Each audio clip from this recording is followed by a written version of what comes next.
Apakah hukum bagi sebuah surau tidak ada kain atau papang pemisah antara lelaki dengan perempuan? Bila saya solat rasa tak khusyuk je. Jadi dia kata hukum dia bila kita buat surau masjid, lepas tu antara jemaah perempuan dengan lelaki tu wajib tak letak dinding atau kau letak kain? Jawabnya tidak wajib. Kerana berlaku pada zaman Nabi SAW, jemaahnya tak letak kain, iaitu jemaah perempuan semayang di belakang dan jemaah laki-laki semayang di depan tanpa ada tabir. Cuma pihak lelaki ni dia tak paling ke belakang, lepas semayang hak perempuan keluar dulu, barulah hak lelaki keluar, supaya tak jadi pandang memandang atau mukhalatah. Jadi ada orang dia kata haram dan tak sah. Ini tidak betul. Bila kita buat surau masjid, sama ada kita nak bubuh tabir, dinding atau tak mau letak, tak ada menjadi masalah. Cuma sebaik-baiknya bolehlah kita letak lasir. Dan bila time semayang kita buka sedikit supaya mereka dapat lihat imam ataupun jemaah laki-laki yang di belakang. Setengah tempat tu dia warak lebih pada ulama, tutup terus. Hak puan macam duduk dalam obeng dalam tu. Panah. Siapa dah? Panah dah lah kawan tu lah pakai tudung apa semua, panah pula. Nak jawabnya tak wajib pun letak lasir. Cuma laki-laki wajib kena jaga pandangan. Faham? Yang wajibnya ialah ada pemisah jarak antara laki-laki dengan puan, ada gap. Gitu juga bila kita buat kenduri, tak wajib pihak perempuan makan sebelah lepas tu letak pelewu, tak wajib. Faham? Dia makan meja sebelah, kita meja sebelah. Itulah yang wajibnya. Jangan buat campur aduk. Cuma bila dia duduk sebelah tak ada dinding, tak payahlah duduk tengok belah nu. Faham? Lama nak cicoh dalam gambar belacang, cicoh dalam pinggang untuk imam.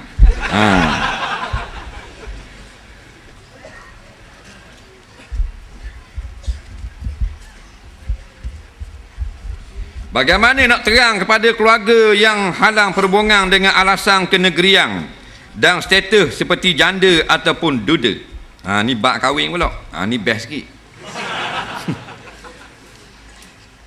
Jadi learning macam-macam lah masalah bagi orang nak kahwin, sehingga timbul pula banyak lagi masalah setelah dihalang kahwin. Zaman Rasulullah ni batulah contoh terbaik, uswatun hasanah. Tak cakap banyak, bila nak kahwin maka permudahkan. Jangan tinggi ria belanja mas kahwin, senang. Nak cerai pun mudah zaman Rasulullah. Ni nak cerai 8 tahun naik turun mahkamah, tak cerai lagi. Dalam duk bercara tu 3 orang pula beranak. Segala-galanya susah. Maka termasuk yang menyusahkan perkahwinan adalah kaum keluarga sendiri. Dia kenang dah dengan hak puan ni, tapi keluarga dia tidak pernah. Sebab apa? Sebab perempuan ni janda. Ini jahat masyarakat. Dah apa janda ni benda?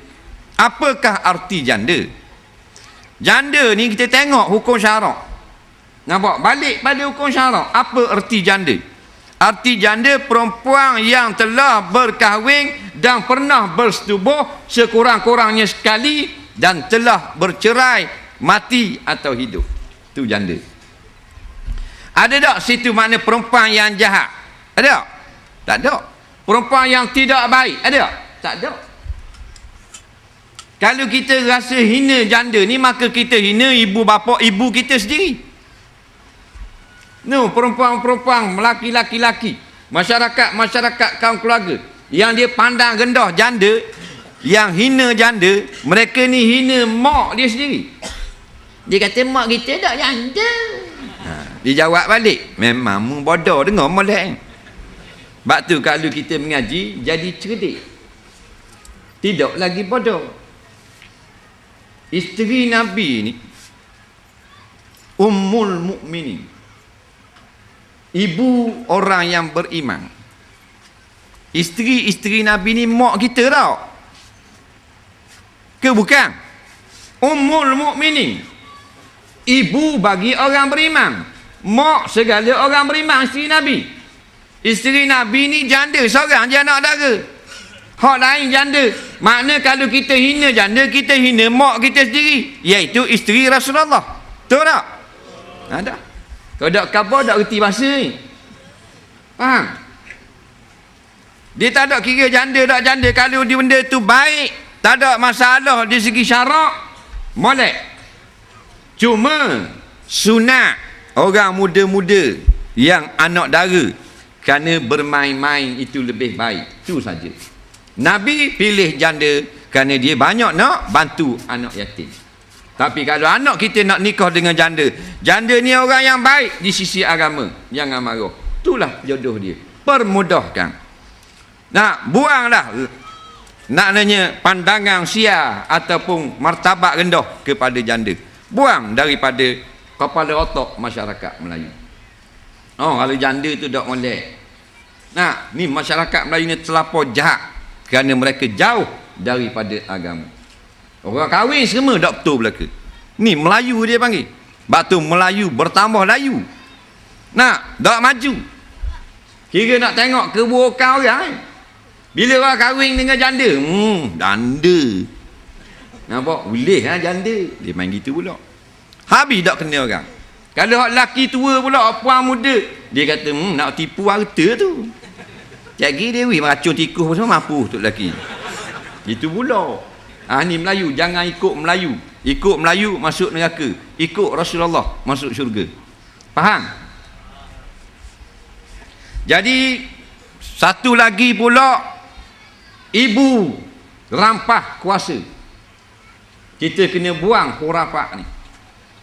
Ibu tidak ada kuasa dalam menentukan sah ataupun setuju ataupun apa-apa dalam perkahwinan anak. Kerana ibu tidak diberi kuasa oleh Allah dan Rasul dalam bab perwalian.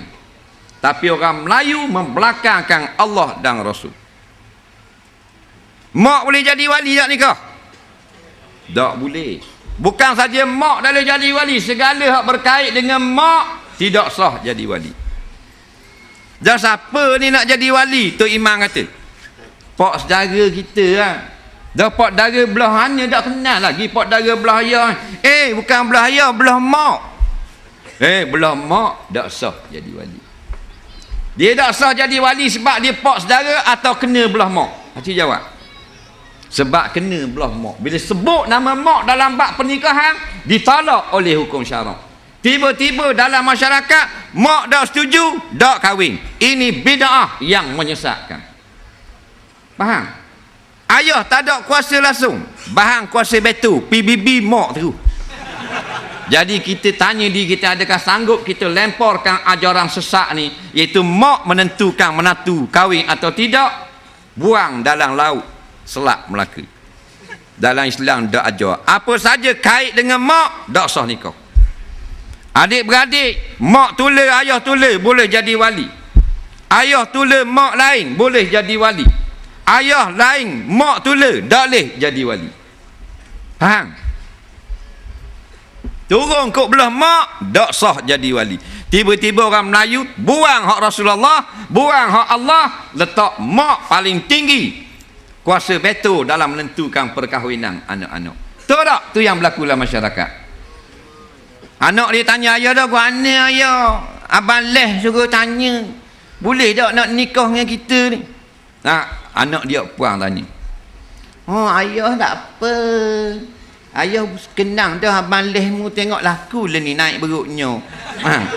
Habis kampung beruk dia orang panggil. Tapi mak mu tu lah tak setuju, ayah kata. Dah ayah kata nak tanya mak semalam. Ayah tanya dah mak malam, mak jet terus tak tekuk ayah.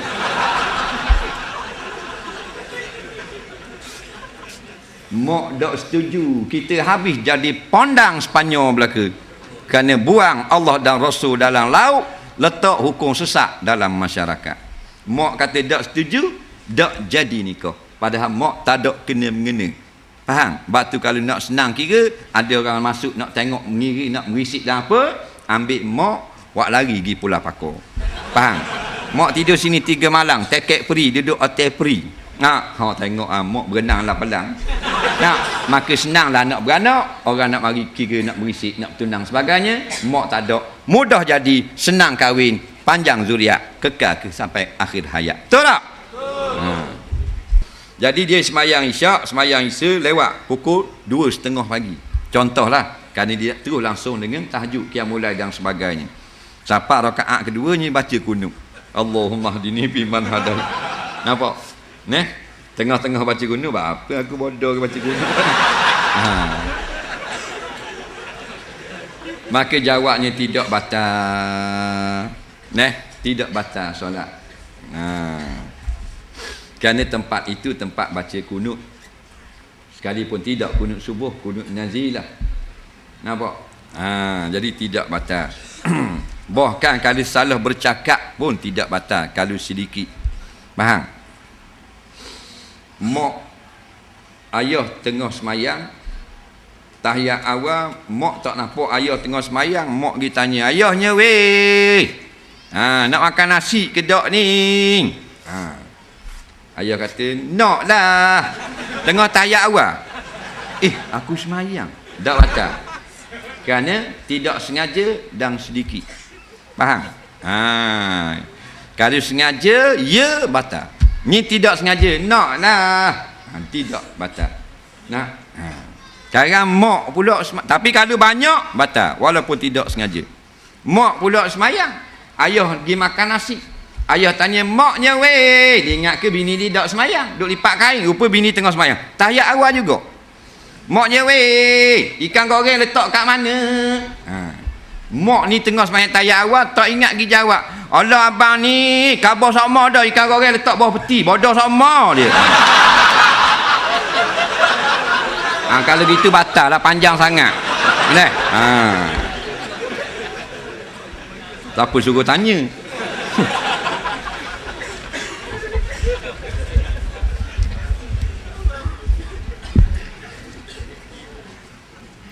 Apa hukum orang laki-laki pakai kasut tumit tinggi? Ada dah. Ada selalu dah. Tak apa sihat dah dia ni.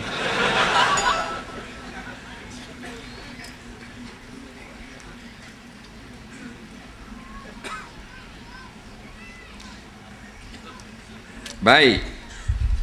Tidak ada dalil yang mengatakan tumit tinggi itu haram bagi laki-laki atau harum atau perempuan. Cuma kalau orang perempuan dia bertumit tinggi dan menyebabkan orang pun terpandang dengan syahwat, atau dia menghentakkan tumitnya supaya dilihat akan gaya dia berjalan, maka jadilah diharamkan. Maka kalau kasut tumit tinggi itu dia kasut orang lelaki, tidak haram. Pasal dia rendah kan? Dia jenis rendah. Jadi kalau rendah, dia nak tinggi sikit, dia buat kasut tumit tinggi.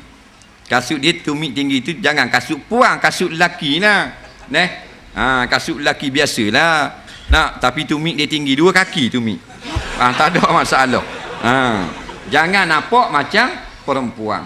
Tak boleh. Beza air mani dan air mazi. Dia suruh beza. Sebab tu kata kena belajar. Untung kita belajar. Tak usah malu kan. Ni benda-benda benda gini kadang-kadang kita tak tahu. Suka-sukalah. Tanya tak tahu sekarang. Sebab tu marilah dengar. Mana-mana ustaz pun tak pandailah, pergi dengar. Tak banyak dapat satu ilmu.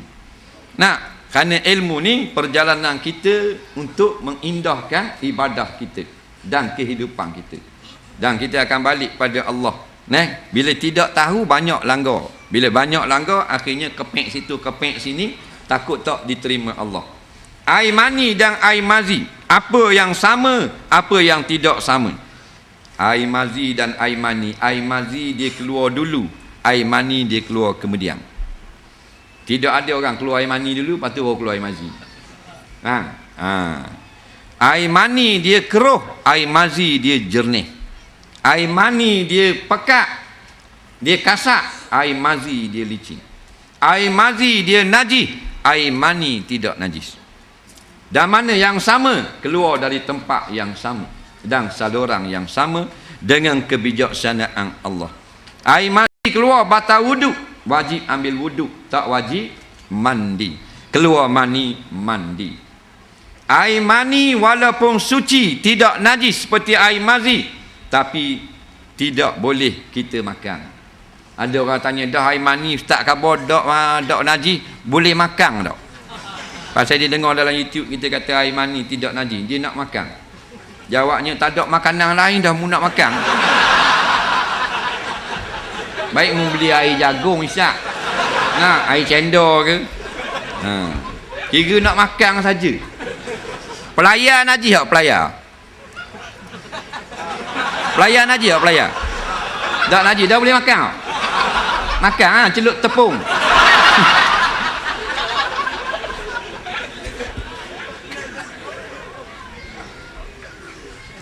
Orang kafir berlakon jadi Islam dengan mengucap, adakah dia jadi Islam? Jawabnya, tidak jadi Islam dengan berlakon, melainkan dia kata sungguh, barulah jadi Islam pada sisi manusia, walaupun hatinya tidak isbat. Kerana orang kafir yang berkata bukan dengan jalan bergurau, dia berkata sungguh, tidak dipaksa, asyhadu an la ilaha illallah wa asyhadu anna muhammadar rasulullah, walaupun hatinya berpura-pura, dia tetap menjadi Islam di sisi manusia. Bila mati, tanam kubur Islam. Adapun di sisi Allah, bukan lapar, tapi isbat di dalam hati.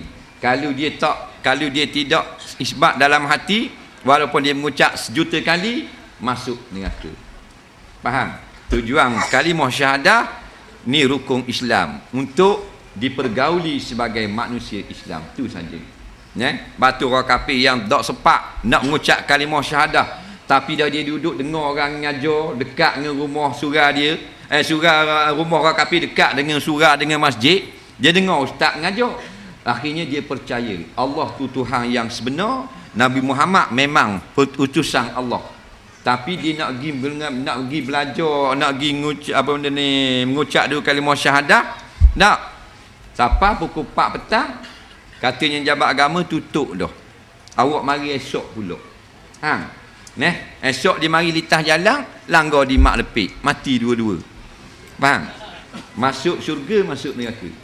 Tak, belum mengucap lagi ni, masuk syurga. Tapi tanang kubur kafir, kerana belum pernah mengucap. Tapi hati telah percaya Allah saja Tuhan, Nabi memang utusan Allah. Itu yang menjadikan dia Islam di sisi Allah. Faham?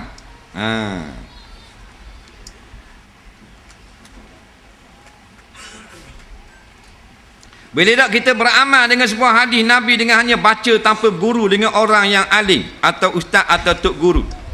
Jawabnya, nak kata tak boleh pun tak boleh, nak kata boleh pun boleh, tak boleh juga. Bergantung pada keadaan. Kadang-kadang apa yang kita baca tu betul, kita boleh beramal. Contohnya, dia tak belajar pun dengan guru, dia dengar dalam internet tulis situ, barang siapa yang semayang sunat duha 2 rakaat pada waktu pagi, kerana Allah, maka dapat balasannya begiang-begiang. Dia tak tanya dah orang alim, dia terus semayang sunat pada pagi itu.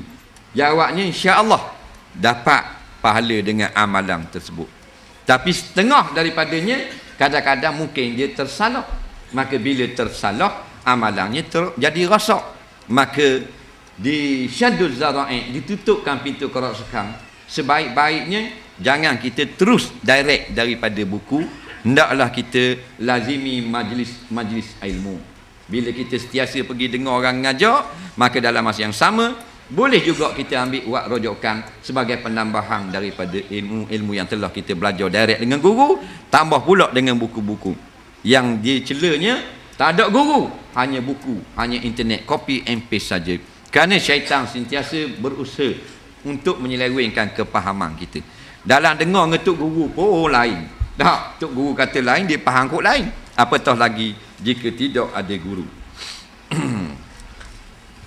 Cukup soalan. Kalau ada ni pun pas malam esok dah habis jawab hari ni.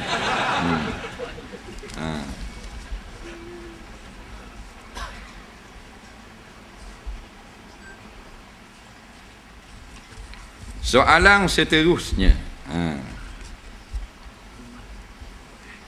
Ni air minum ke? Takut air semayang ajak ke apa?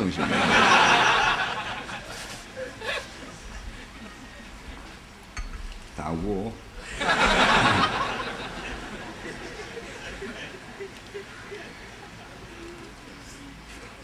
Seorang wanita baru mati suaminya, siang ke dia, dan jenazah suaminya telah diuruskan dan dikebumikan di kampung halaman, di manakah tempat sepatut isteri itu berkabung, rumah sekarang atau rumah jenazah?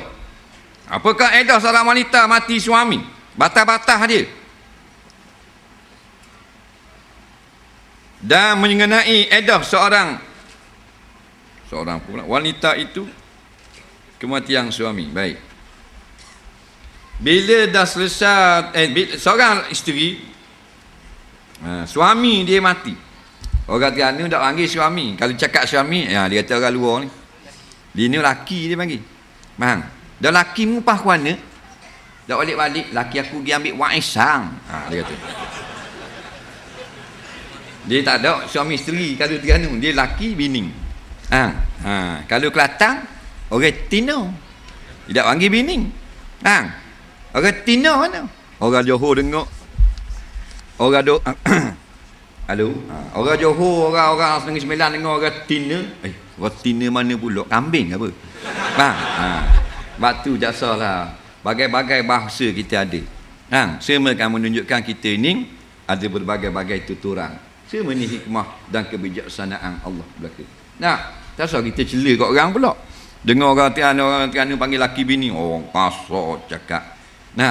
Lembut lah tu. Kena molek natang tu lembut kalau Terengganu. Jangan main. Tidak cari hidup Terengganu. Jangan duduk 2 bulan, duduk 2 tahun. Kawan tu baru mari jadi tok imam. Sedap bacaannya. Bila sedap bacaan, orang kampung cakap budak-budak. Tok imam gitu bit minum air, dah baca sedap macam tok imam Mekah. Dia kata gua ni, bukan tok imam baru mari masjid kita. Oh ya, sedap nak tani baca.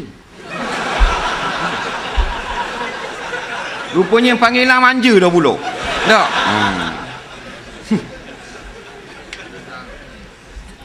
Dan jenazahnya telah diuruskan dan dikebumikan. Tengok orang sini panggil kebumi.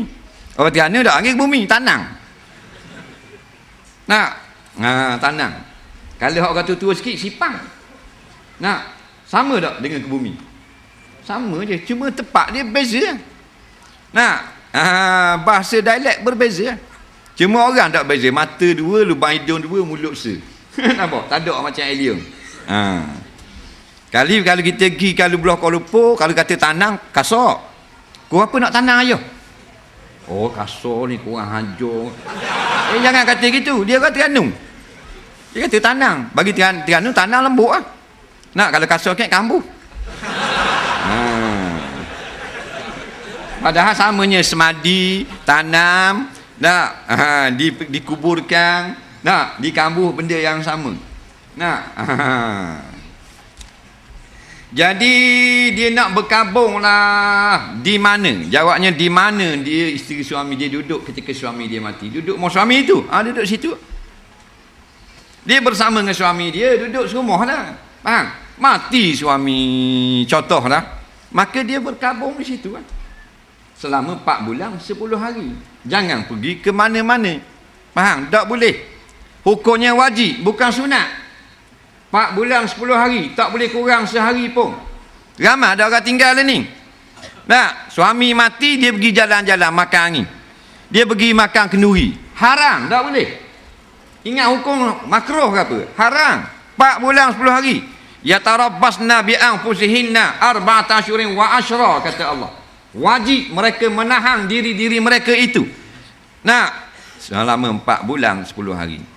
Maka Nabi mentafsirkan ayat haram memakai bau-bauan, wangian-wangian, pakaian cantik-cantik keluar daripada rumah. Tak boleh berlaku dah. Melainkan kerana hajat baru boleh keluar. Ni dak tok laki baru mati 4 hari. Bahana mak pergi pasar malam beli jagung. Nampak tak? Ngorak dengan tukang jual jagung pula. Kerana sedikit orang makin tinggal hukum Islam. Last sekali orang pegang dengan semayang saja. Dan akhirnya semua tidak semayang. Pada ketika itulah Allah matikan orang-orang beriman kerana Allah nak hancurkan alam ini. Faham? Tapi kalau darurah boleh keluar, walaupun asalnya tak boleh. Contohnya rumah terbakar, tak apa keluar rumah. Bomba mari, keluar makcik, nampak? Tak boleh, saya dalam edah. Mampulah mu sekolah tu. Jangan sampai gitu pula,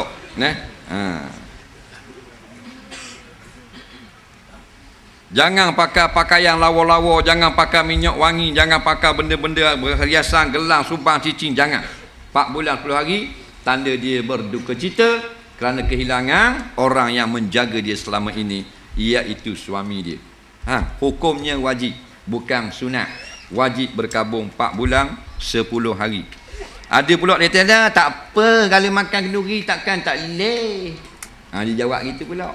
Kawan-kawan kata, boleh Pasal apa? Ramai orang tidak ada ilmu, ramai orang jahil. Kadang-kadang baloh orang hak dengar, hak belajar kitab, hak dengar ustaz ngajar, tak boleh mak tak boleh. Kita dengar 2 orang ustaz dah khabar tak boleh keluar kalau nak pergi tengok orang temu natu, orang kenduri tak boleh. Pergi hak perlu saja, hak penting saja. Pergi cabut gigi boleh pergi klinik boleh lah, sakit-sakit. Faham? Atau kelaparan nak beli makanan boleh hak tu. Ni nak pergi jalan tak boleh. Dia nak pergi juga jalan Kuala Lumpur, nak tengok mak anak saudara dia nikah. Akhirnya bala. Mu tak percaya, mu tanya mak long mu, ayah long mu. Mu telefon telefon ayah long. Ayah long kata dah apa? Bukan pergi main. Nak pergi rumah anak saudara dia. Orang tak pakai dah ngaji pondok orang pakai ayah long hak bodoh. Pasal apa? Jenis masyarakat Melayu bila canggah hukum syarak dengan hak orang tua dalam keluarga, pakai orang tua dalam keluarga. Sedangkan tak boleh ikut kalau salah. Walau kanu aba'ahum au abna'ahum al-ayah. Sekalipun yang salah itu bapa kamu atau anak kamu, tak boleh ikut. Itu Islam namanya. Nak taruh kain, ditaruh spek.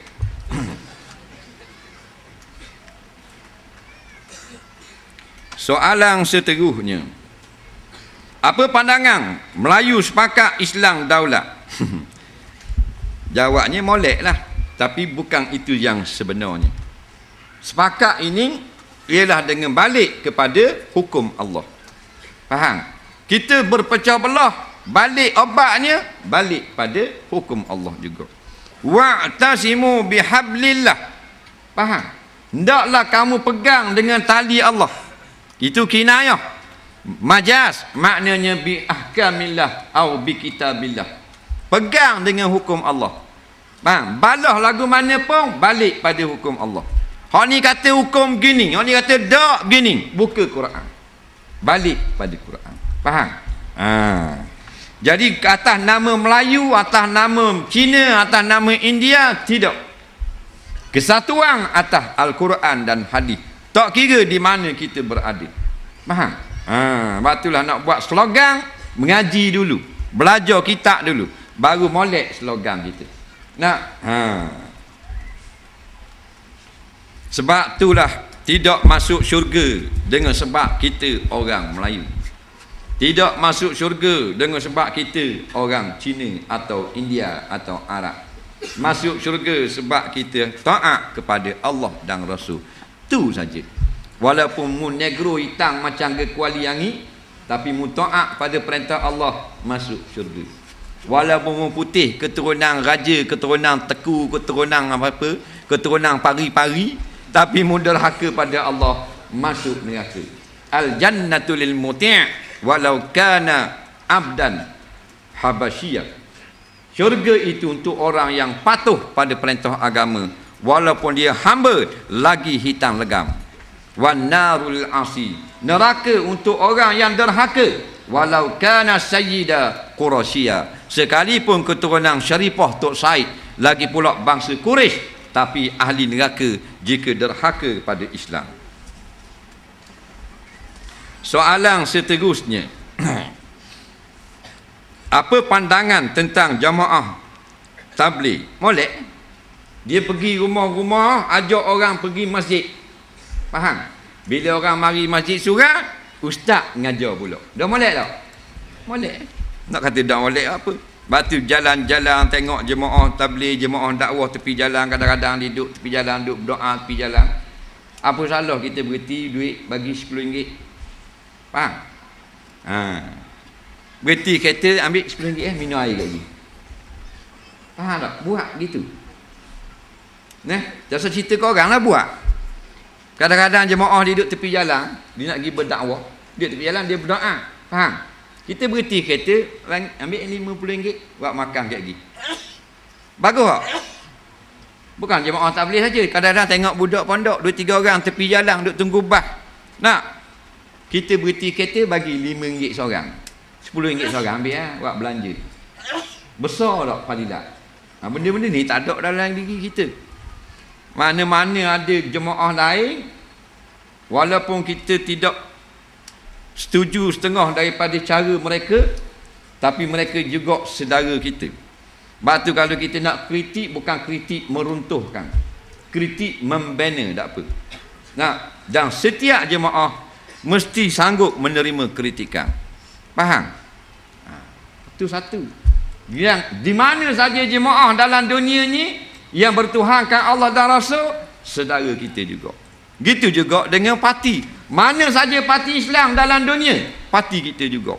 Walaupun ada benda yang kita tidak kenal, bubuh tepi, tapi Tuhan dan Nabi kita satu.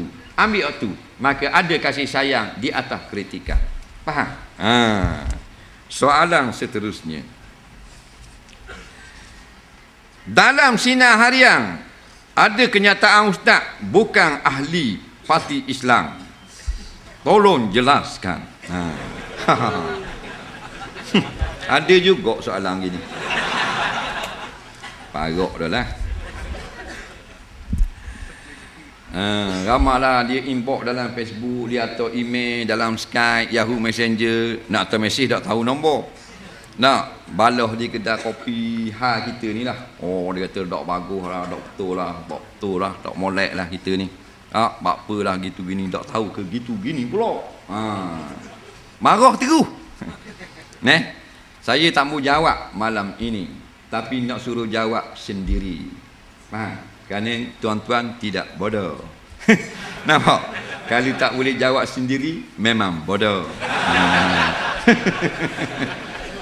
Ada tak gitu? Sendiri jawab. Jadi kita cerita je, lepas tu jawab sendiri. Baca surat khabar terus marah ke saya. Faham tak?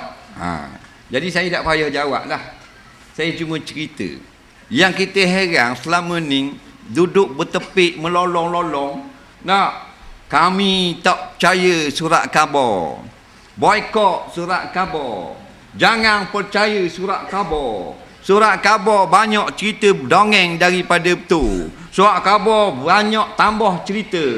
Kata lain, tulis lain. Betul tak? Sampai keluar orang tekak, marah surat khabar. Tak boleh percaya lagi surat khabar. Kena tanya orang tu dulu, baru boleh percaya. Ni lah duk slogan selama ni. Tiba-tiba keluar sekeping surat khabar, terus percaya. Cerdik atau bodoh?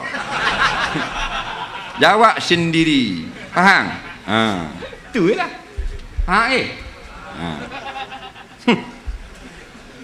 Kalau tak boleh jawab juga, maka beli tali beruk, letak di tekak. Esok naik motor, duduk atas handle. Kerana anda sudah jadi beruk. Brainwash sikit, biar cerdik. Faham?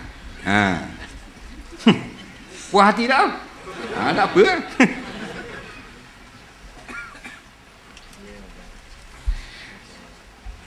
Mana solat sunat antara solat sunat fardu, antara solat sunat fardu dan qada, mana patut didulukan?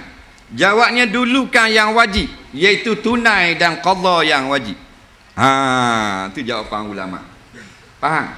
Bila sampai masa tunai, wajib semayang tunai, dan lepas semayang tunai kita ada hutang, wajib tak bayar hutang? Wajib bayar hutang. Selepas salam ada makmum tidak sapu muka. Apa pula ustaz kata sapu muka dapat pahala sunat? Dengar molek. Lepas ni tak payah balas dah. Biar kemah keming. Masalah sapu muka lepas salam. Assalamualaikum warahmatullahi. Assalamualaikum warahmatullahi. Ambil tangan sapu gini. Adalah perkara yang tidak disepakati oleh ulama tentang sunat berbuat. Ada setengah pendapat mengatakan sunat. Ada setengah pendapat mengatakan tidak sunat. Faham? Kenapa jadi perbezaan?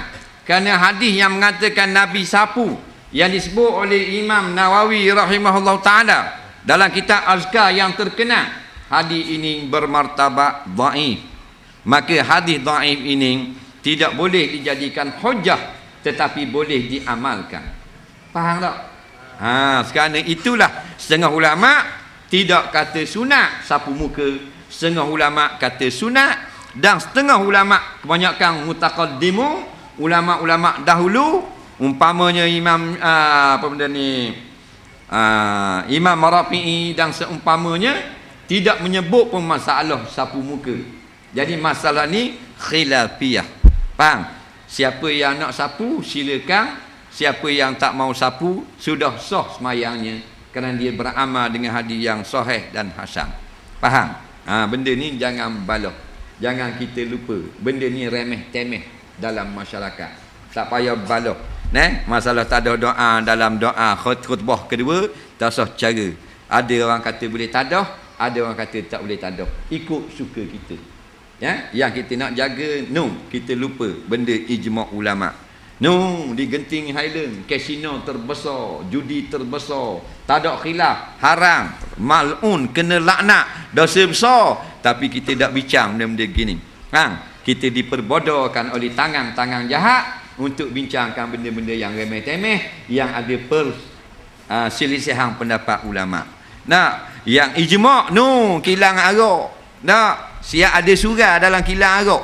Waktu kita tak bahas pun. Kita tidak buat keluar pun dalam internet. Kita tidak buat keluar hadis pun. Jadi kita nampaknya jadi budak-budak dah. Bersugi, adakah hadis mengatakan sunat sugi ketika sebelum mengangkat takbir? Maksud saya dalam saf ketika berjemaah. Ya. Tidak dikatakan di dalam saf, tetapi sunat sebelum semayang. Bila sunat sebelum semayang, sama ada duduk dalam saf dah atau belum dalam saf, tak ada kira. Faham? Sama ada kita menggunakan bersugi atau tidak. Bila orang bersugi, kita terima inilah sunnah Nabi SAW, kerana kita cinta pada Rasulullah. Sebab tu kita tak pakai serban, pakai topi sudu. Siap ada tulis pula scorpion atas kepala. Tapi kita tengok orang pakai serban, kita suka kerana dia pakai pakaian Rasulullah. Orang ni dapat syurga di akhirat nanti, walaupun topi sudu scorpion, seluar libah 501. Faham? Kerana dia cinta kepada orang yang cinta sunnah Rasulullah. Ni benda ada dalam masyarakat. Sebab tu kadang-kadang yang janggut panjang, yang jadi ulama masuk neraka, mak rempik masuk syurga. Ni kena jaga. Faham? Lah warna pula ulama masuk neraka, kerana dia mengajar, dia menyampaikan ilmu untuk menyesatkan orang ramai, atau untuk mempertahankan orang yang zalim dan fasik. Tapi mak rempik, walaupun dia ni dah duduk main congek mutu, lepas tayar depan akak, tayar belakang pula akak, habis puas tayar belakang, dua-dua masuk lokang. Faham tak? Tapi dia tidak menghina Islam, dia kasih pada para ulama. Kemungkinan dengan sebab kasih dia itu mengheret dia masuk dalam syurga Allah. Faham? Soalan seterusnya. Boleh sikit lagi, kena balik dah.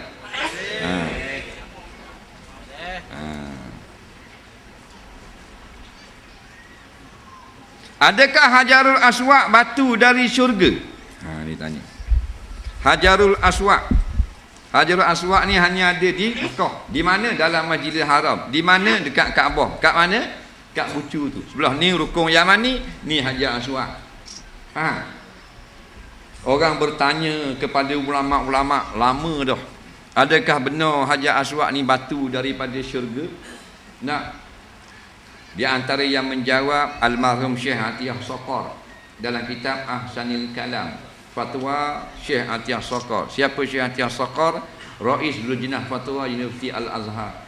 Dalam kumpulan mufti-mufti yang beri fatwa dalam Universiti Al-Azhar, maka dia adalah rais, ketua yang paling alim. Dia jawab dalam kitab dia Ahsanil Kalam, mendatangkan dua hadis. Memang benar hadis ini hadis sahih. Nampak? Batu Hajar Aswad Nabi cerita diturunkan daripada syurga, yang asalnya berwarna putih. Kenapa jadi aswad, jadi hitam? Kata Rasulullah, pasal wadathu khotaya bani Adam, telah menghitamkan batu ini dengan sebab orang yang menciumnya ramai sangat yang berdosa kepada Allah. Faham? Jadi hitam. Soalan seterusnya,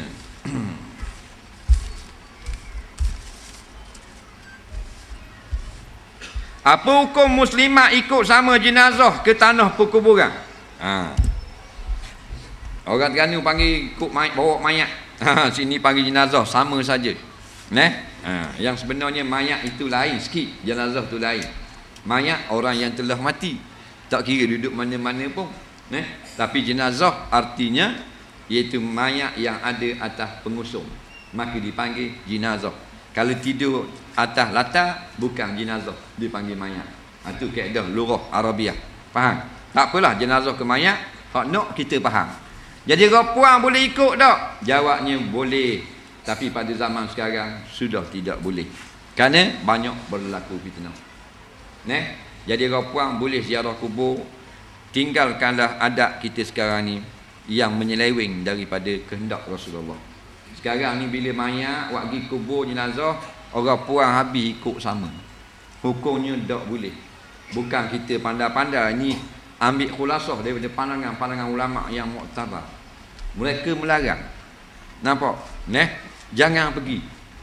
Bila pergi jadi mukhalatah. Orang sibuk nak menguruskan.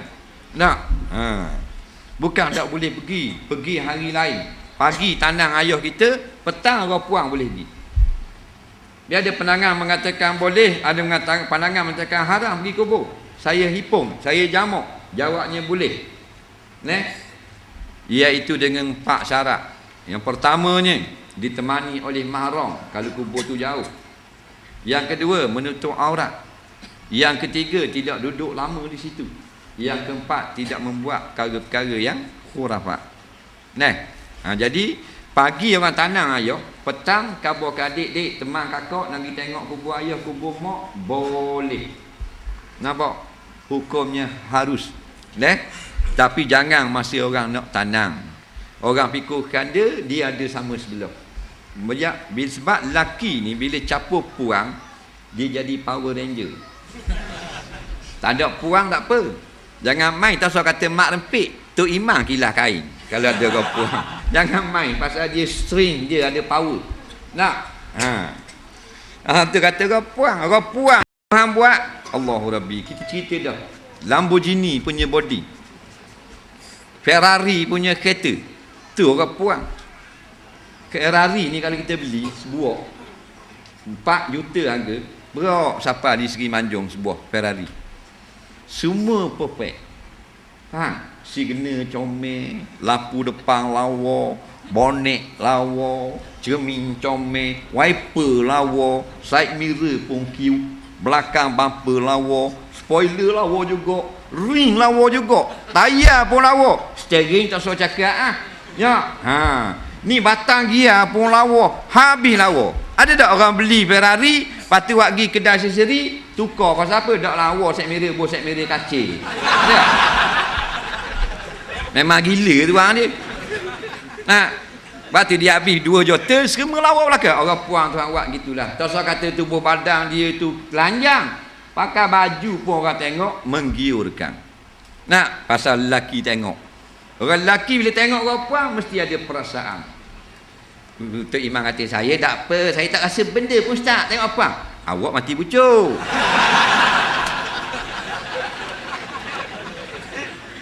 Tak ada perasaan. Allah kata zuyyina lin-nasi hubbus syahawati minan nisa. Betul tak? Nak lawan Allah.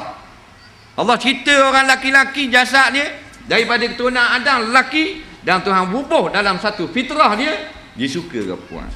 Batu tak boleh campur kan? Tak usah kata orang puang pakai baju puang, dia pakai baju lelaki kita tengok seksi.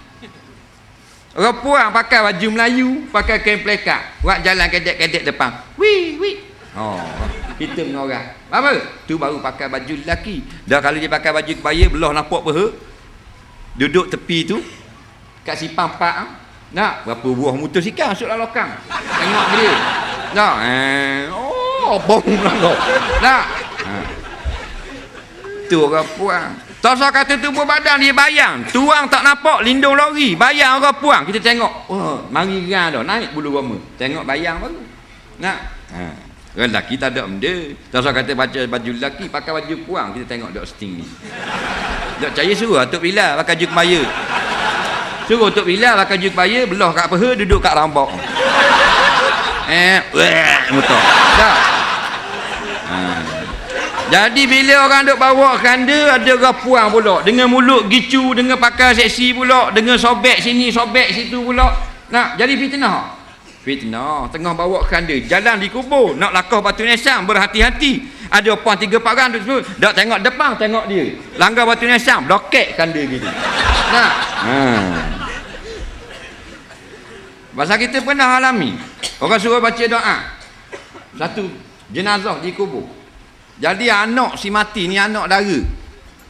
Umur 20 lebih. Anak dara ataupun bini orang gitulah. Pakai t-shirt. Orang dah lamari duduk jauh dah. Dia tolong apotika. Duduk ustaz. Duduk ai, warna orang puang apotika pula. Kita pun duduk. Bila duduk, dia duduk depan. Dia pakai tudung kat atas ni, tepi ni nampak pula. Sini ada pula ni. Lurah dendang. Tak? Jadi kita baca doa, tukar dengan doa iftitah. Mujur dan kabel, tutup dulu. Tu kita. Bapak warak. Mu semua tak tahu lah. Ni masalah orang puang tak boleh campur. Kadang-kadang orang nak pergi semayang-mayak. Dah orang siapa nak semayang-mayak. Dia tak lari lagi. Masa tak ada orang lelaki, tak apalah. Nak, orang surau, orang masjid siapa dah nak semayang-mayak. Dia tak lari, cuma dia beralih tepat. Daripada tengah rumah duduk tepi dinding. Duduk sepak tepi dinding ramai-ramai. Mulut bicu. Tengok ke orang semayang. Nak, bila orang semayang-mayak, Allahu Akbar. Bismillahirrahmanirrahim. Dia duduk depan, tengok kau. Oh, comel. Nampak? Pasal apa 3-4 orang duduk tepi tu? Memberi fitnah. Nolak, rokok tak imam. Allahu Akbar.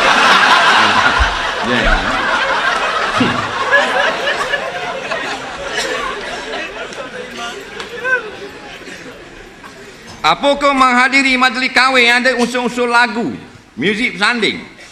Dengar molek. Yang boleh, boleh. Yang tidak boleh, tidak boleh. Islam bukan agama menghalang.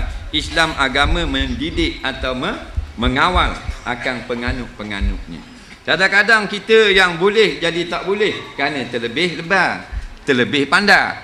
Dalam bab berkahwin, kenduri kahwin dan seumpamanya, Islam mengharuskan muzik dan nyanyian. Inilah yang paling muktamad.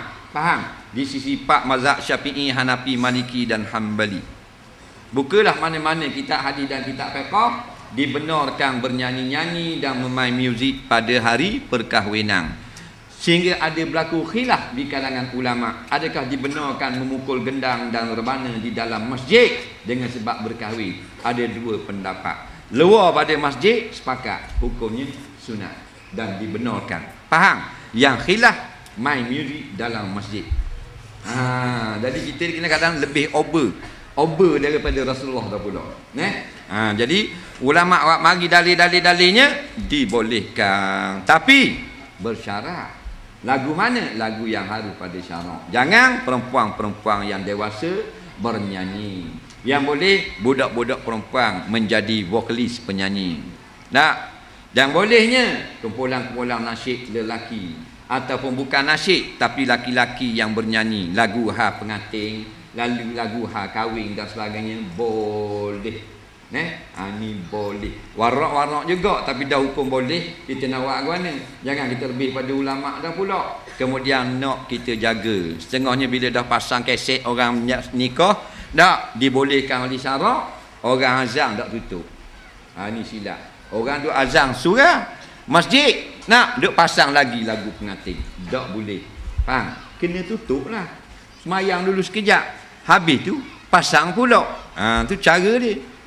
Ni direct daripada Zuhur sampai ke Asar tak tutup-tutup. Kuat berdoa lalu pula sampai mengganggu jiran-jiran. Kena jaga pula ada adat dan hak kejiranan. Tadi pada umumnya diharuskan bernyanyi-nyanyi, sama ada pengantin nyanyi atau mak pengantin yang menyanyi. Tengok keadaan orang audiens yang mendengar. Kalau anak beranak boleh perempuan menyanyi. Kalau ajnabi jangan perempuan dewasa menyanyi. Adapun lagu dinyanyi yang laki-laki boleh, sama ada nasyid hak bercorak agama atau patriotik cintakan negara atau lagu-lagu tentang kahwin atau masalah biasa saja cinta dan sebagainya. Kalau laki-laki tidak haram lagi. Soalan seterusnya, apa hukum masuk sukan ekstrim berbahaya seperti terjun payung dan lain-lainnya?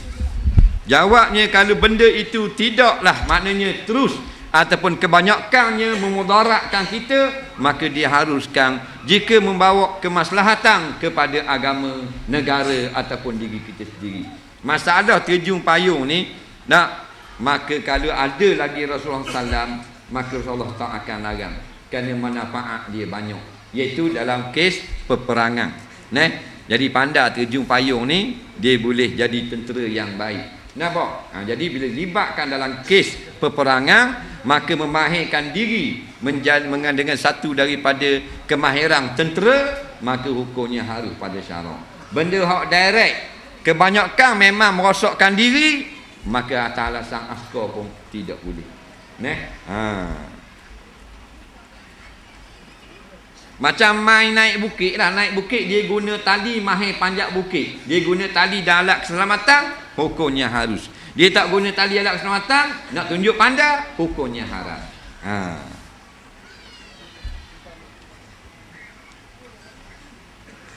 Soalan seterusnya, sebelum Nabi diangkat menjadi Nabi, orang Islam zaman tu mengucap atas Nabi apa? Dia tanya. Ditanya hak zaman dulu-dulu. Jadi Nabi kecil lagi, orang mengucap gua ni. Jawabnya orang tak mengucap dengan wa anna Muhammadar Rasulullah. Tapi orang mengakui dengan Allah itu sebagai Tuhan.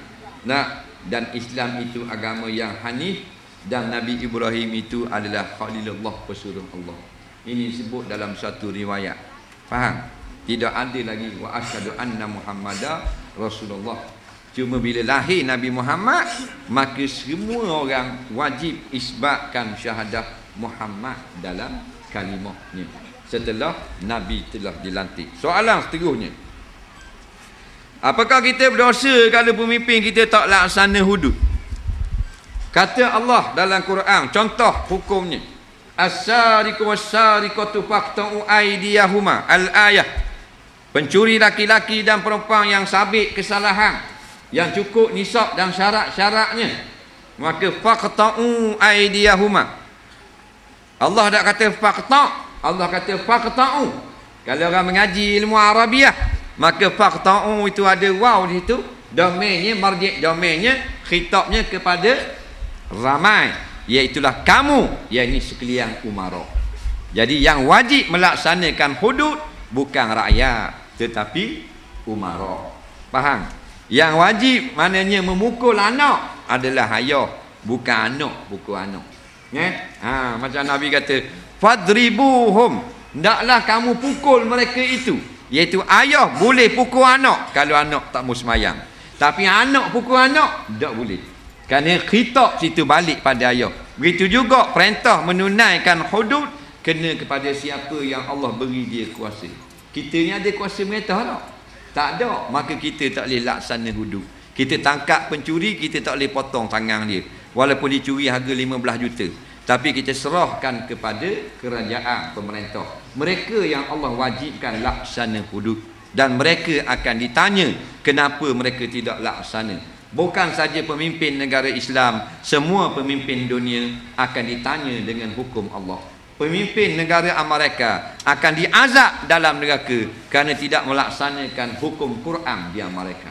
Kerana semua manusia wajib menundukkan diri, memperhambakan diri, beribadah kepada Allah, bukan orang Islam saja. Ya ayyuhan nasu ubudu rabbakumul ladzi khalaqakum wal ladzina min qablikum la'allakum tattaqun. Kata Allah, wahai manusia, bukan hei orang Islam, wahai sekalian manusia, keturunan Adam, mata dua, kaki dua, tangan dua, bukan lembu, bukan kambing. Semua kamu wajib memperhambakan diri kepada Tuhan Allah yang menjadikan diri kamu. Ayat ini menjadi dalil semua pemimpin dunia wajib melaksanakan Islam dalam negara masing-masing. Nah, sebab tu orang kafir akan diazab kerana minum arak di akhirat. Cuma mereka tidak dihudud di dalam dunia kerana tidak wajib pemimpin Islam menghudud orang kafir yang berzina, minum arak dan judi. Tapi mereka juga akan diazab kerana meninggalkan solat. Nah, Presiden Singapura kafir, dia akan diazab kerana tak semayang subuh dalam neraka dia ini. Maka Presiden India akan kena azab kerana tak laksana potong tangan dalam bumi India. Kerana hukum Allah wajib atas semua makhluk di atas muka bumi. Dah kita wajib apa? Kita wajib memberi pesan kepada ketua kita yang lupa dan alpa. Sebab tu bila Tok Imam salah, dia pergi baca tayat awal, tayat akhir dah, padahal baru rakaat 3 semayang Zuhur, maka kenalah makmum tegur, subhanallah, yang ini Tok Imam, kamu salah, bangun. Maka kita tak boleh ikut. Siapa ikut Tok Imam salah, batal semayang dia. Faham?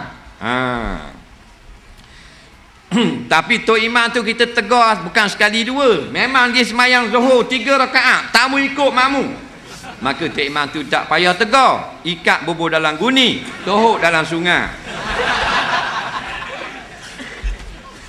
Faham tak lagi? Faham tak apa? Jadi makmum ni diikut bukan imam ahli sunnah wal jamaah. Contohnya imam yang daripada yang menyesatkan, Imam Mu'tazilah. Mu'tazilah ni dia pegang gini, kalau anak kita ada CJ universiti ramai belaka dah, senanglah masa depan mereka bila-bila. Tu Mu'tazilah. Jawabnya jadi fasik. Maka orang fasik, jumhur ulama kata sah jadi imam. Jangan yang sesat, kafir, keluar daripada Islam. Contohnya Syiah yang mengatakan patut Sayyidina Ali jadi Nabi, tapi salah Jibril pergi beri wahyu pada Muhammad. Jadi ini pegangan kafir laknatullah. Kalau gitu tak boleh jadi imam. Faham? Orang kafir kalau jadi imam, kita wajib kena qada semula. Tapi kalau orang yang tak mandi junub, tak kena qada. Pasal biasanya tak mandi junub mastur, tersembunyi. Tu imam tak ingat mandi junub pagi Jumaat. Laju turun bila tutup bila qomat. Lepas mayang subuh, assalamualaikum warahmatullahi, assalamualaikum warahmatullahi. Tu imam, aku dah ingat mandi junub. Jadi tu imam tak payah khabar ke makmum. Kerana makmum tidak wajib kena tahu imam berhadas atau tidak. Kalau tidak, teruklah makmum tunggu kat tingkap pintu masjid. Siapa tu imam? Makmum tanya, mandi junub lagi? Takkan nak tanya gitu, sianglah korang. Jadi tu nak buat gua ni di maaf. Tu imam tak payah khabar. Ada tu imam bodoh lagi khabar. Pengumuman, saya sebenarnya terlupa mandi junub. Habis pula makmum semayang semula. Jawabnya tak payah semayang semula. Wirid pendek-pendek sudah. Lepas tu balik semayang, qada di rumah. Balik mandi junub, semayang di rumah. Ni pergi khabar awak benda. Ni pergi khabar pula, minta maaf ni, saya sebenarnya terlupa mandi junub. Tu bila kata, patut nampak macam air mani.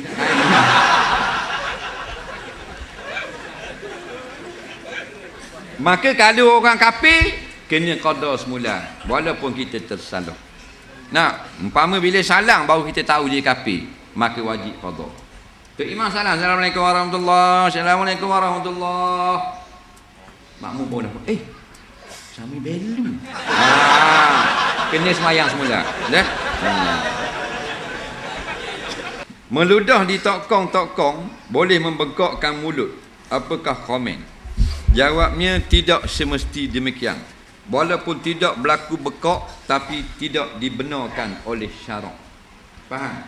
Kerana bila kita pergi ludah Tuhan orang kafir, dia ludah pula balas. Jadi akhirnya Allah ini dihina dan dicerca dengan sebab kesilapan kita. Sebab tu tak boleh kita cerca di hadapan kuil-kuil dan sebagainya. Walaupun memang benar tu adalah batil. Sebab bila dia dengar, dia cerca Allah Ta'ala. Jadi Allah dicerca dengan sebab kita yang memulakan. Situ hukumnya haram dan dilarang. Soalan seterusnya, adakah pemimpin negara boleh menghadiri perayaan agama? Jawabnya, ada hukum yang dikhususkan kepada pemimpin sahaja, tidak kepada rakyat. Nampak? Dalam kitab Ahkam Sultan dan kitab-kitab yang seumpama ada memperincikan hukum-hukum yang dibenarkan kepada kerajaan dan pemerintah, tapi tidak dibenarkan kepada rakyat. Banyak sangat. Tapi oleh kerana benda ni bukan al-ma'lum minad din bid-darurah, kadang-kadang menjadi fitnah. Contoh yang mudah. Seorang raja, dia boleh menjadi imam di mana saja yang dia pergi di dalam negeri itu. Ini ketentuan syarak. Tapi kalau kita jadi seorang imam, kita boleh pergi tak mana-mana masjid orang nak jadi imam? Boleh tak? Tak boleh. Wajib kena hormat imam di situ. Kita ustaz, kita tok guru, kita ulama, boleh tak kita nak pergi mana-mana kita nak jadi imam? Tak boleh. Melainkan kita dijemput di situ. Tapi bila berhenti besar yang berkuasa atau raja, dia ada lesen besar. Ini contoh yang kita tak faham kadang-kadang. Dibenarkan pada mereka, tak benar pada orang lain. Begitu juga yang dibenarkan, mereka itu menghadiri perayaan-perayaan orang umat rakyat mereka yang bukan Islam. Bukan pandangan saya. Rujuk kitab-kitab fatwa ulama. Yang boleh juga. Yang tak boleh, bila dibenarkan pembesar melawat ataupun menziarahi perayaan rakyat mereka yang bukan Islam, mereka tetap diharamkan buat apa-apa ritual atau upacara yang syirik dan haram. Hanya boleh mari sebagai pemerintah yang menunjukkan kepada rakyatnya dia mengambil berat dan cakna kepada rakyat. Itu saja dibenarkan. Jadi kita kena jaga molek dalam bab nak menghukum perkara ni. Kerana kadang-kadang terlebih kita, kadang-kadang terkurang. Soalan seterusnya, pasang ayat Quran di dalam kereta, namun speaker, dia panggil speaker, sini panggil speaker, ada macam orang putih. Dia speaker, ni mikrofon. Sedap dia tu. Namun speaker terdapat di kaki, adakah perbuatan tersebut haram? Jawabnya tidak haram. Yang haram Quran letak di kaki. Dah sengaja biarlah nak pasang Quran letak di kaki, hukumnya dilarang. Larang itu makruh, sama ada tahrim ataupun tanzih. Maka ada belaka pendapat ulama.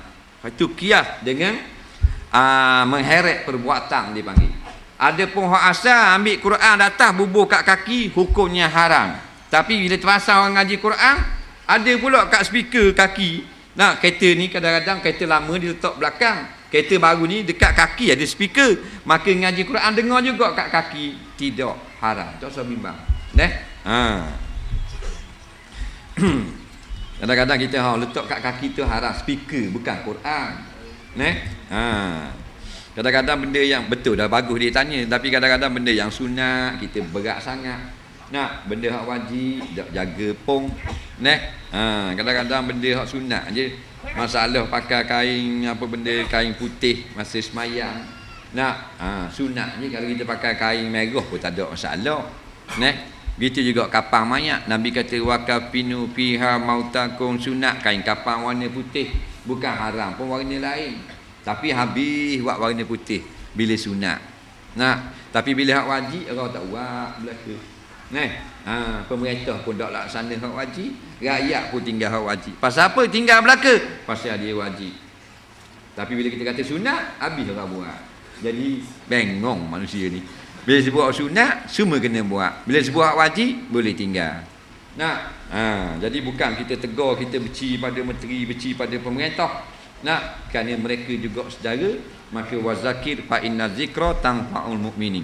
Kita sebut namanya supaya mereka sedar, dan bila sedar jangan marah.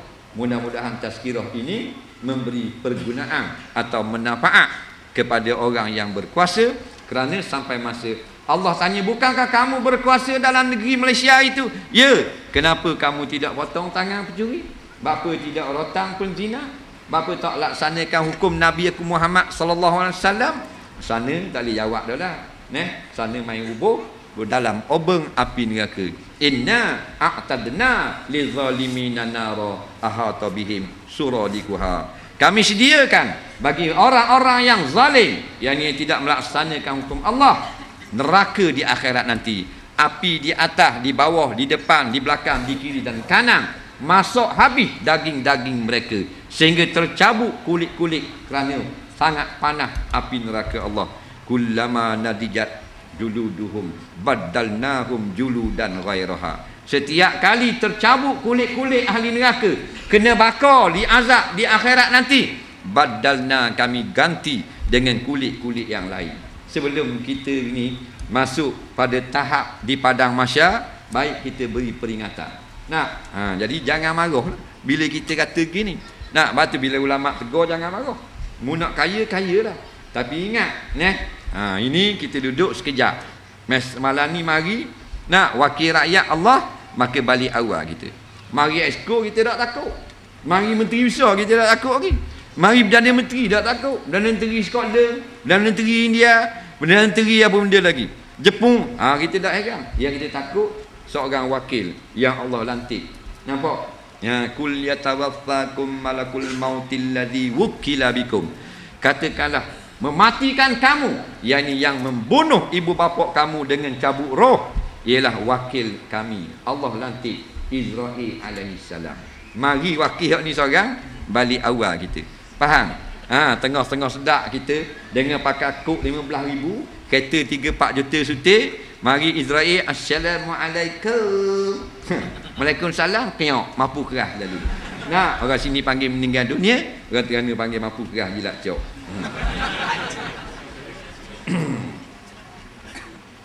Macam mana nak nikah paling senang? Sebab sekarang macam-macam nak kena sedia, tapi banyak orang tak wajib pun. Macam mana nak bagi mak ayah kita faham benda-benda begini? Ni payah main orang tua-tua gini. Sebab tu nikah paling mudah. Seorang laki-laki dia nak berkahwin dengan seorang perempuan, Nabi kata, mu ada duit? Ada duit? Bayar mas kahwin.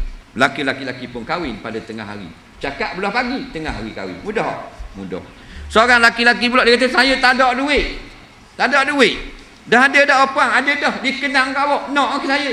Nabi kata, mu carilah wala khataman min hadid. Sekalipun cicing besi.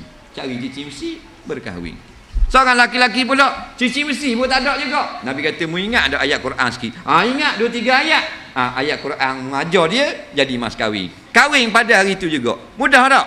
Mudah. Learning Allah payahnya. Dah lah kena 4 tahun dah di universiti. Main mesej je habis kat 14,000 dah. Nampak tak?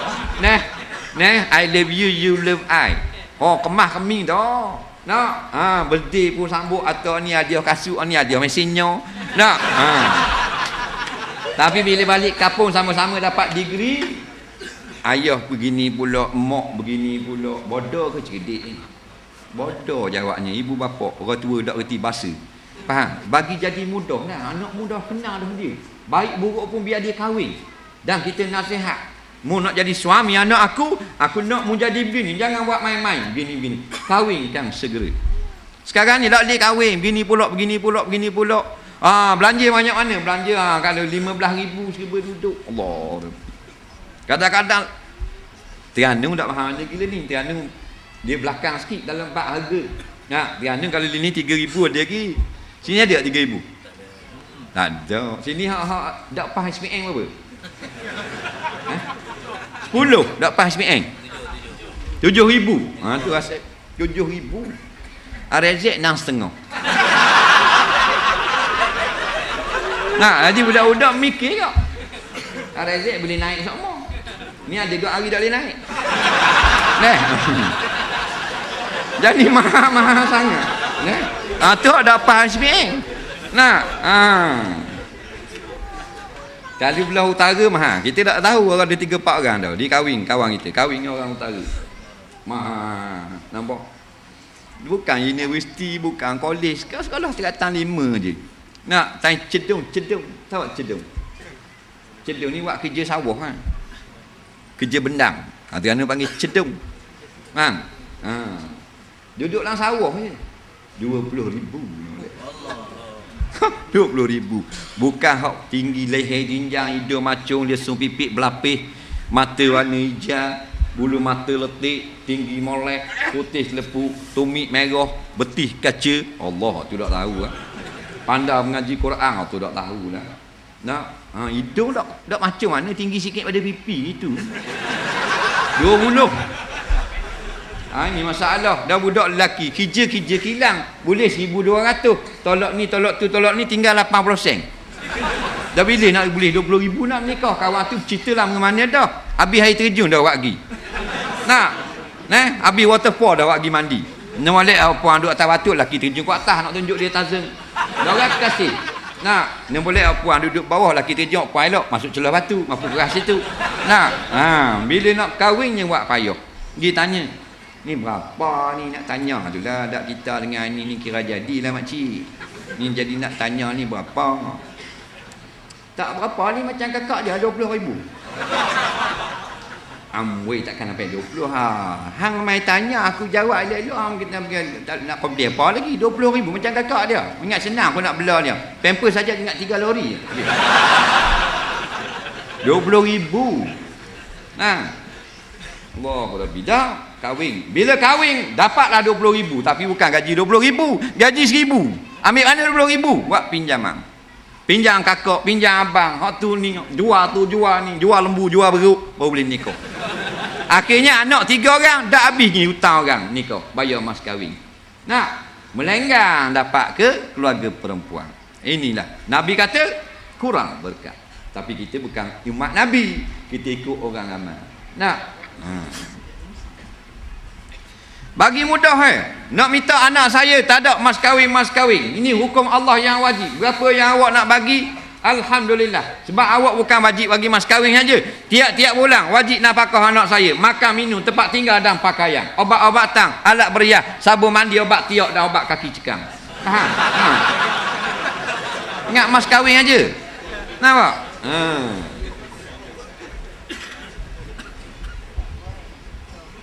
Macam jadi payah.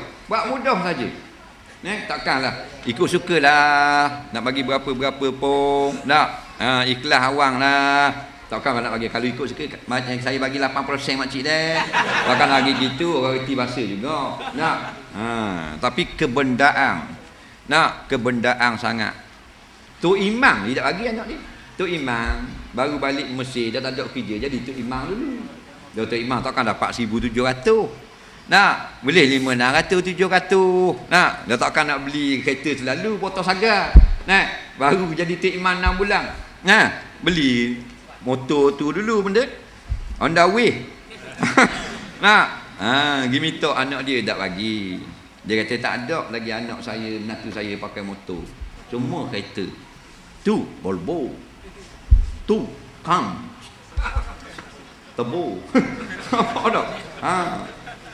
Tu imam tak mau bagi jadi menantu. Tu imam ni Allah martabat tinggi sisi Allah. Kerja dia memimpin orang semayang, bukan pimpin orang parti komunis. Bukan ketua perapa atau ketua pecah rumah, ketua orang semayang tak mau bagi. Pasal pakai motor. Bodoh. Tu imam lah bagus. Budak-budak puang pun ni tengok dia cari pasangan dia. Luar pendek. Nak buat suami gua ni luar pendek. Nak suruh akak lokang boleh nak jadi suamimu kata. Boleh baca tu, boleh baca ni, ada doa tu, boleh jadi ni, boleh bang, boleh semayang, baru jadi suami. Ni suami dah reti niat mandi junub. Bahan niat puasanya. Maka jangan kita masyarakat tiru atau pertahankan apa yang kita buat sekarang. Kita ubah segera. Fal yughayyir bi yadihi. kerana kemungkaran kita sekarang memayah-mayahkan soal nikah kahwin, sehingga jadilah apa yang jadi sekarang. Nak molek dah nak kahwin, jok jadi kahwin, akhirnya jadi benda maksiat. Akhirnya anak yang tak kahwin pun ada. Masuk seorang anak dia umur 22 tahun, dia letak 10,000, tak jadi kahwin. Masuk umur 24, dia letak 15,000, tak jadi kahwin. Dia buat jual mahal gitu. Minta masuk umur 26, orang pakai motosikal minta, dia kata menatu pakai kereta belaka. Lalah umur anak dia 32 tahun. 32 tahun gua ni kira. Nak beli loceng sekering, ambil anak buah atas beranda, lelong, siapa nak anak aku? Bagi free je. Nah, ni yang berlaku sekarang. Andartu. Faham? Jadi jangan payah-payahkan. Mudah-mudahkan. Bila datang laki-laki yang baik, Nabi kata iza jakum man tardawna dinah fazawwiju. Bila datang seorang laki-laki, comel agamanya, bukan dia ustaz, bukan tok guru, bukan ulama, orang biasa, tapi semayang 5 waktu, tak makan haram, tutup aurat. Ada orang mengajar di surau, dia pergi walaupun seminggu 2 kali, dia kira baik dah pada agama. Fazawwiju, kahwinkan segera dengan laki-laki yang baik seperti itu.